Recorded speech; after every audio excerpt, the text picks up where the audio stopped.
Fields here with this week's report from the fields. The Trump administration's Department of Justice has indicted the Southern Poverty Law Center, SPLC, on 11 counts of bank fraud, money laundering, and wire fraud.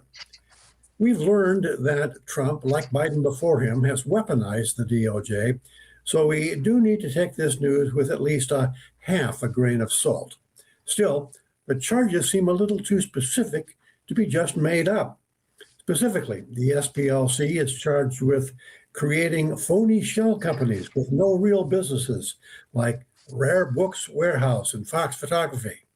They allegedly set up bank accounts for those so-called businesses and transferred money to them. From those business bank accounts, alleged payments were made to individuals in various hate groups, like the KKK, the National Socialist Party of America, and Aryan Nations.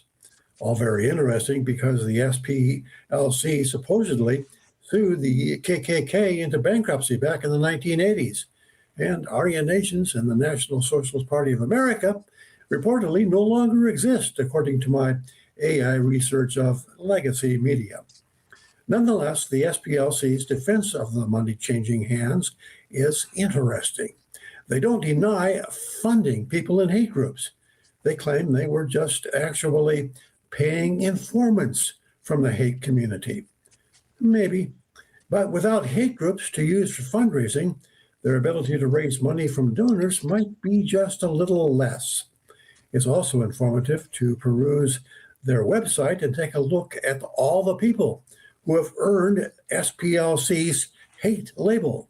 Tucker Carlson, Dennis Prager, Matt Walsh, Michael Flynn, Larry Platt of the Gun Owners of America, Charles Murray, the editor of the Bell Curve, and Bo Gritz, supposedly the inspiration for Rambo.